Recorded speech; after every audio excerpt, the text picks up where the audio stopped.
नमस्कार। रडार के 8वें एपिसोड में आपका बहुत स्वागत है। मैं हूं आपके साथ प्रकाश सिंह। तेजस्वी यादव विदेश यात्रा से पटना लौटने के बाद मकर संक्रांति खत्म होते ही सक्रिय हो गए हैं। बिहार की राजनीति में आने वाली तारीखों में राष्ट्रीय जनता दल कौन सी रणनीति बना रही है? तेजस्वी यादव ने राजधानी पटना में हाई लेवल की मीटिंग की है। यह मीटिंग तेजस्वी यादव की आरजेडी के सांसदों के साथ थी और इस टीम में तेजस्वी यादव के कोर टीम के लोग भी शामिल थे। अब ऐसे में रडार में आज ये चर्चा करेंगे कि तेजस्वी प्रसाद यादव अब मिशन 2026 पर लगे हैं। पार्टी को मजबूत बनाने की दिशा में तो वो रणनीति कौन सी होगी, यानी तेजस्वी यादव का अगला कदम कौन सा होगा।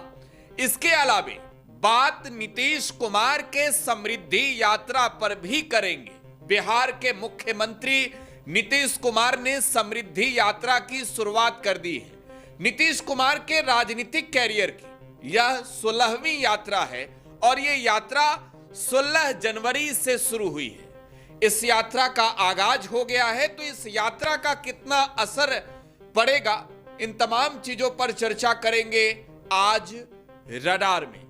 रडार में सबसे पहले चर्चा तेजस्वी प्रसाद यादव के रणनीति की। दरअसल आरजेडी के नेता व बिहार विधानसभा में प्रतिपक्ष के नेता तेजस्वी यादव विदेश यात्रा से लौट आए हैं। विदेश यात्रा से वापस आने के बाद तेजस्वी यादव को लेकर चर्चाएं थी कि तेजस्वी की आने वाली रणनीति क्या होगी, आने वाले दिनों में तेजस्वी यादव की प्लानिंग क्या है, राष्ट्रीय जनता दल के कुनबे को वो कैसे मजबूत करेंगे और पार्टी का जनाधार जो है वो कैसे बढ़ेगा। इन तमाम रणनीतियों पर चर्चा तेजस्वी यादव अब करने लगे हैं। तेजस्वी प्रसाद यादव ने राजधानी पटना के एक पोलो रोड स्थित अपने सरकारी आवास पर आरजेडी के सांसदों के साथ बड़ी बैठक की है। इस बैठक में तेजस्वी यादव के साथ साथ उनकी बड़ी बहन व पाटलिपुत्रा से सांसद मीसा भारती भी नजर आई। तेजस्वी यादव की कोर टीम में शामिल मनोज झा और संजय यादव भी इस बैठक में शामिल नजर आए। इसके अलावे लोकसभा में आरजेडी संसदीय दल के नेता अभय कुशवाहा की भी मौजूदगी आरजेडी के इस मीटिंग में नजर आई। आरजेडी के विधायक दल की बैठक कब होगी आने वाली तारीखों में, ये तो अब चर्चा का विषय है, क्योंकि आने वाली तारीखों में प्लानिंग और बनेगी। लेकिन तेजस्वी यादव ने जो सांसदों के साथ बैठक किया है, इस बैठक का बहुत महत्वपूर्ण भूमिका होनी है।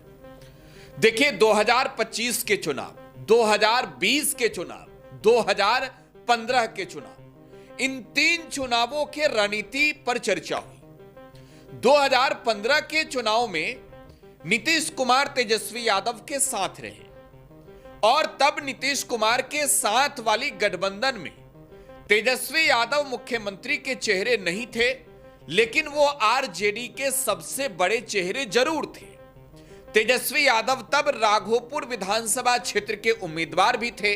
नीतीश कुमार के साथ मिलकर जब पार्टी ने चुनाव लड़ी, तब आरजेडी बिहार विधानसभा में सबसे बड़ी पार्टी बनी, जेडीयू से भी बड़ी पार्टी बनी और आरजेडी ने जो प्रचंड जीत हासिल की, तेजस्वी यादव ने फिर भी मुख्यमंत्री की कुर्सी पर नीतीश कुमार को बैठाया।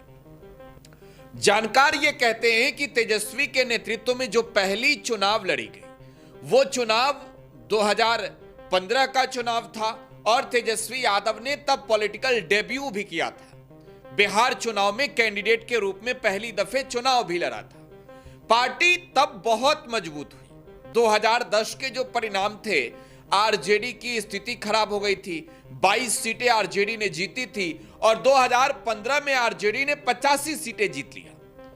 तो आरजेडी की भूमिका वहां सबसे बड़ी थी और राष्ट्रीय जनता दल के इस प्रचंड जीत के पीछे आरजेडी की वो रणनीति भी थी, जिस रणनीति को तैयार तेजस्वी यादव ने अपने कोर टीम के लोगों के साथ मिलकर किया था। तेजस्वी यादव के कोर टीम में संजय यादव जो उनके मित्र हैं, मनोज झा जो उनके मित्र हैं, साथ ही साथ आरजेडी के कई और नेता अब्दुल बारी सिद्दीकी, सहित जो तमाम नेता हैं, जो आरजेडी की भूमिकाओं में सबसे आगे नजर आते हैं, उन तमाम लोगों की रणनीति थी। तो तेजस्वी यादव वहां जो है वो फिट हो गए। तेजस्वी यादव इसके बाद 2020 का चुनाव आया तो उन्होंने महागठबंधन के मुख्यमंत्री के चेहरे के रूप में बिहार के जनता के बीच जाने का फैसला लिया और महागठबंधन में शामिल तब आरजेडी, कांग्रेस और लेफ्ट ने तेजस्वी यादव के चेहरे पर सहमति जताई कि मुख्यमंत्री बनेंगे। और यह पहला चुनाव था जब नीतीश कुमार जैसे लोग साथ में नहीं थे। तेजस्वी यादव के नेतृत्व में चुनाव लड़ी गई थी। महागठबंधन ने तेजस्वी यादव के नेतृत्व में चुनाव लड़ा था और तब तेजस्वी यादव की पार्टी राष्ट्रीय जनता दल चुनावी नतीजों के अनुसार बिहार विधानसभा में एक बार फिर से नंबर ऑफ एमएलएज के हैसियत से सबसे बड़ी पार्टी बनी थी। आरजेडी की मैं बात कर रहा हूं। बिहार विधानसभा में सबसे बड़ी पार्टी बनी थी। कुल 23.7% आरजेडी को वोट मिले थे। विधानसभा के चुनाव 2020 में 75 एमएलए जीते थे। बाद में हालांकि 4 एमएलए जो है वो अलग कुनबे से आए, ओवैसी की पार्टी से टूटकर आ गए। तब तेजस्वी यादव की रणनीति सफल हुई थी, हिट हुई थी। और उस वक्त का चुनावी मुद्दा यह था कि पढ़ाई, कमाई, दवाई, सिंचाई, सुनवाई और कार्रवाई वाली सरकार देंगे। बिहार में बेरोजगारी से त्रस्त युवाओं ने वोट कर दिया। बिहार में महंगाई से त्रस्त लोगों ने वोट किया, महिलाओं ने वोट किया और एक बड़े जन समर्थन के साथ तेजस्वी यादव सरकार की कुर्सी तक पहुंच गए तो थे, लेकिन चंद कदम दूर रह गए। मात्र 12,000 वोटों का फासला रहा जब वो बहुमत के आंकड़ों को पार नहीं कर पाए। अब 2025 का चुनाव, वहीं तेजस्वी यादव, वहीं उनका चेहरा, लेकिन इस बार इनके चेहरे पर आरजेडी चुनाव लड़ी, कांग्रेस चुनाव लड़ी, लेफ्ट चुनाव लड़ी, वीआईपी चुनाव लड़ी, गठबंधन में दल बढ़ गए, वीआईपी जैसी पार्टियां आ गई और आरजेडी को मात्र 25 सीटें मिली। आरजेडी मात्र 25 सीटें जीतती है। अब यह बिहार की जनता का जनादेश है या फिर बिहार की जनता इस कंफ्यूजन में है कि भाई तेजस्वी यादव एक नेतृत्वकर्ता के रूप में आगे बेहतर है या नहीं। अब इन तमाम चीजों को लेकर रणनीति बननी शुरू हुई। मैं एक बार तस्वीर आपको दिखाना चाहूंगा। यह तस्वीर आप इस वक्त की देख रहे हैं। यह जो तस्वीर है वो राजधानी पटना की तस्वीर है और पटना में तेजस्वी यादव ने हाई लेवल की बैठक की है। इस बैठक में तमाम नेता तो शामिल हुए हैं और रणनीति भी बनी है और रणनीति जो है वो बिहार को जीतने की है। तो अब बिहार की जनता के बीच भी जाने का फैसला होगा। आरजेडी के सांसदों के साथ इस बैठक में तेजस्वी यादव ने पार्टी को लेकर एक रोडमैप तैयार करने की कोशिश की है।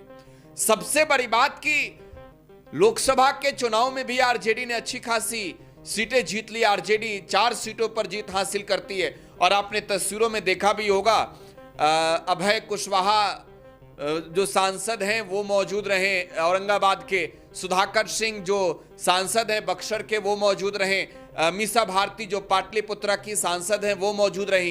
तो तेजस्वी यादव इस रणनीति पर तो एक तौर पर आप कहें तो कहीं ना कहीं आगे चलेंगे ही। कि आगे क्या होगा, अब तेजस्वी यादव बिहार में जनता के बीच जाएंगे, आम जनता के बीच जाकर वो रैलियां करेंगे। इन तमाम चीजों को लेकर क्या कुछ रणनीति है ये समझने की भी जरूरत है। देखिए, सबसे बड़ी बात यह है कि तेजस्वी यादव के पास जो रिपोर्ट पहुंची है, जो तेजस्वी यादव को रिपोर्ट अलग अलग जिलों से आई है, उसमें सबसे बड़ी भूमिका है कि भाई भीतर घात हुआ है। क्या हुआ है? भीतर घात हुआ है। अंदर जो है वो पार्टी के खेमे के लोग ही खेल करने में शामिल रहे और ये रिपोर्ट जिला लेवल की है। मतलब एक जिले की अगर 5 विधानसभा सीटें हैं और वहां पर अगर आरजेडी 3 सीटें लड़ रही है तो उस 3 सीटों का रिपोर्ट ये कह रहा है कि भीतर घात के खेल में इस बार पार्टी फंस गई है। अपने लोगों ने दगा दिया है, धोखा दिया है।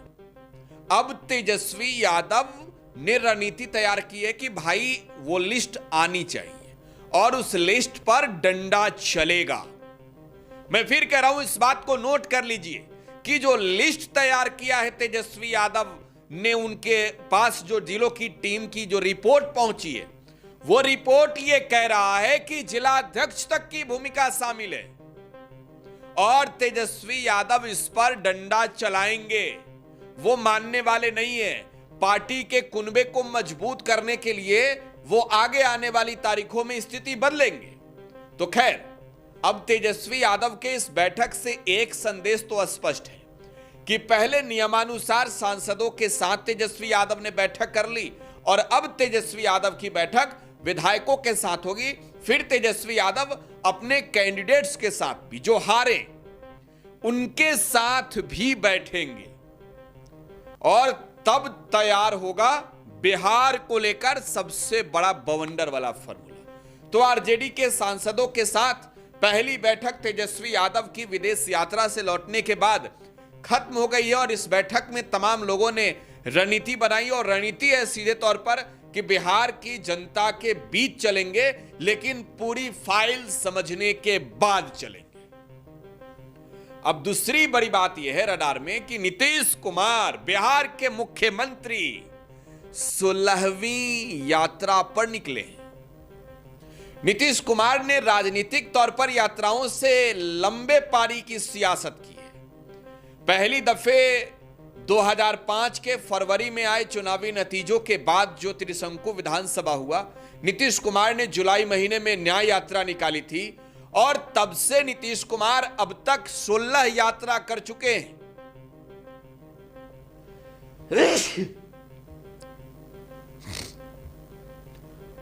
और नीतीश कुमार के 16वें यात्रा का नाम है समृद्धि यात्रा।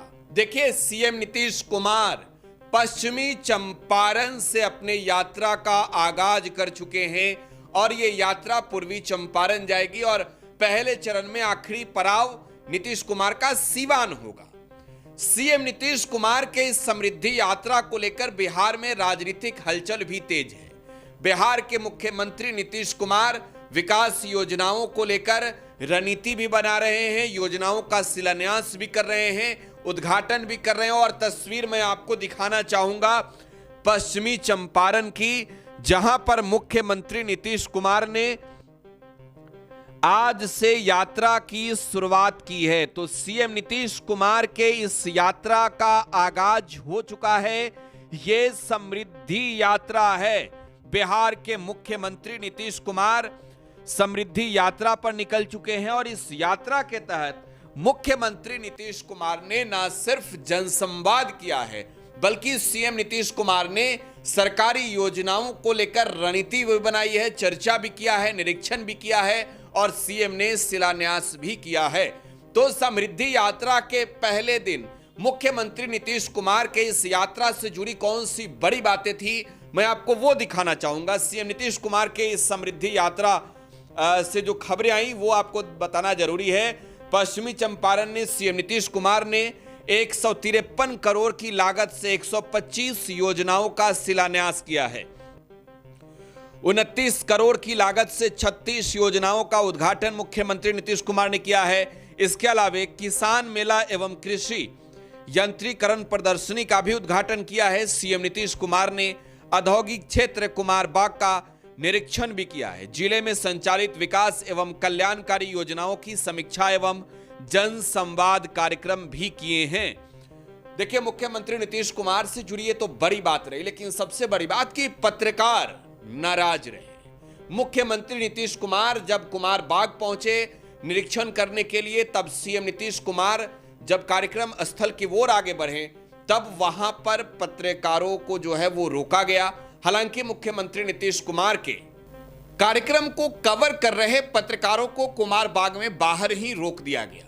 ये आरोप लगे कि सीएम नीतीश कुमार के करीब पत्रकार नहीं पहुंच पा रहे हैं। हालांकि अब इस पर सवाल भी उठे कि क्या कुछ ऐसे पत्रकार जो नीतीश कुमार के कार्यक्रम को कवर कर रहे थे, जो बाहर से आए थे, वो तो सीएम तक करीब तक जाकर रिपोर्ट कर रहे थे। हालांकि स्थानीय पत्रकारों को जो है वो बाहर रोका गया। अब ये सवाल है कि आखिरकार उन्हें क्यों रोका गया। जो जानकारियां मिल पा रही है, एक प्रतिष्ठित न्यूज चैनल के अखबार के जो ब्यूरो प्रमुख थे, उन्हें भी कार्यक्रम कवर करने तक जो है वो जगह तक नहीं जाने दिया गया। तो सीएम नीतीश कुमार के कार्यक्रम में पत्रकारों को हालांकि दूर रखा गया है। ये यात्रा जो है वो पूरी मुख्यमंत्री नीतीश कुमार के साथ साथ अधिकारियों की टीम भी कर रही है। इस यात्रा में तमाम लोग भी शामिल हैं। बहरहाल पत्रकारों से क्या छुपाना, कुछ चीजें छुप नहीं पाती है, जो वो दिखा जाते हैं तस्वीरें बाद में ही सही, वो तस्वीरें ही सियासत में बवाल मचाती है। तो मुख्यमंत्री नीतीश कुमार के इस यात्रा पर पत्रकारों की भी नजर है और पत्रकारों को जब रोका जाता है तो सवाल भी उठते हैं कि आखिरकार साहब पत्रकारों को क्यों रोक रहे हैं। बहरहाल नीतीश कुमार के समृद्धि यात्रा का पहला दिन पश्चिमी चंपारण में संपन्न हुआ, दूसरा दिन पूर्वी चंपारण है, जहां मोतिहारी के गांधी मैदान में मुख्यमंत्री नीतीश कुमार संवाद भी करेंगे और इसके अलावा सीएम नीतीश कैथवलिया में विराट रामायण मंदिर के परिसर में दुनिया के सबसे बड़े शिवलिंग की स्थापना समारोह में शामिल भी होंगे। क्या सोचते हैं आप रडार के इस रिपोर्ट पर? अपनी प्रतिक्रिया कमेंट बॉक्स में दीजिएगा। फिलहाल आप टुडे बिहार न्यूज के साथ बने रहें। धन्यवाद।